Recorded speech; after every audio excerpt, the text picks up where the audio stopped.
Well, hello there. I like that you guys are snuggling. I mean, it's nice that you actually care about each other after all these late nights and production stuff like that.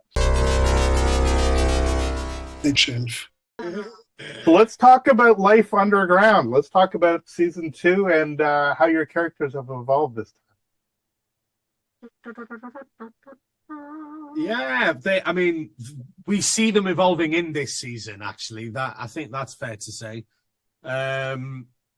We go on a journey. You know, it's like Tolkien's work. Everyone has a journey, and it's a journey of self-discovery for Durin.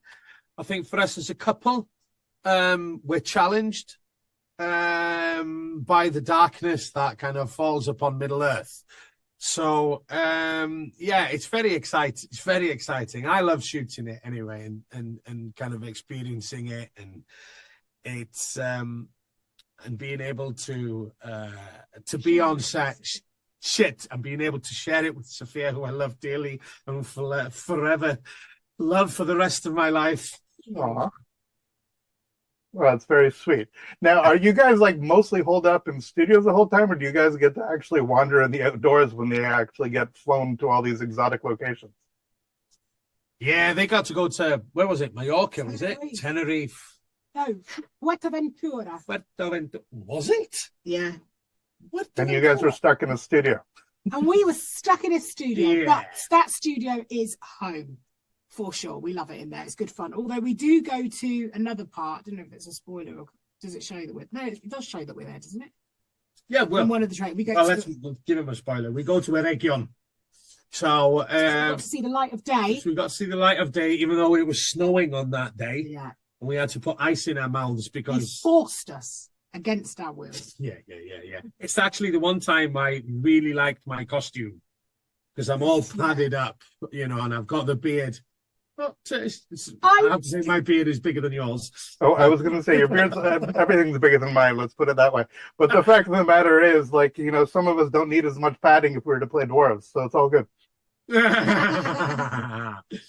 Now, it just happens last week I actually spoke to John Rhys Davies on an unrelated note. I'm wondering what your connection is to the world of Tolkien and how you sort of came to this project, the sort of intimidation, but also the excitement of just entering this world. Oh, that's lovely. I met up with Jonathan Rhys Davies not last year or something like that. So we had our heads were banging against each other in a proper chinwag about being a dwarf. It was great. Absolutely. He's a lovely man, isn't he? He is, absolutely. Yeah. Incredible voice. Yeah, incredible. Well, actually, we sang together. Both of us being Welsh, we sang some Welsh hymns, and it was lovely. Really, the Welsh are known for their singing. I understand that. Is that true? Is that... Mining and singing, huh? I wonder how all that. Yeah. But let's talk about your own personal relationship to the storyline before you came in, and the sort of challenges of bringing these characters to life given fan expectations. Yeah, I think. Look, what was such a blessing was that we were becoming part of something. You know, the Lord of the Rings franchise is a timeless wonder of enjoyment by so many fans and so many people, and so to kind of muscle in on that and to be part of this world was so exciting. But to be starting it from the ground up again, we have so many hours of television to make. And so to delve into that pre the films, so we know there's kind of this wonderful lead up that people know, and to introduce new characters. You know, I myself obviously am a new character. We know that there are female dwarves, but we've never seen them in this scope before. And we know they have beards, but we didn't know how much they had beards. Yeah, exactly, until Disa was born. And so to kind of start that journey and to be a part of this, it didn't really feel like a challenge. It was just a joyous gift, because Tolkien gives us so much room to create. He gives us so much room to interpret and fill in the gaps and unveil, and, you know, and that's what we've been doing, and that's what we endeavor to do. And we've had so much support from the guys from the movies, and it's just one big fellowship, and Now, so now I'm not an actor. I understand you guys have things called scripts, which give you your character.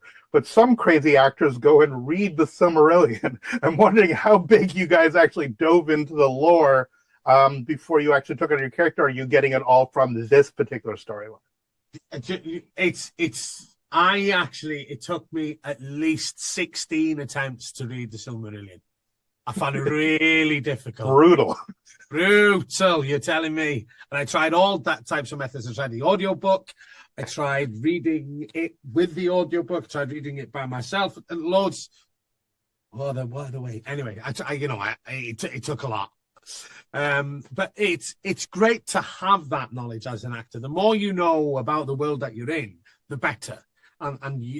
Therefore it informs you and gives you an opinion as well of what you think and what aspects of the dwarven culture do you like, and which can you take on board and carry through with you, just to give it more color, more depth.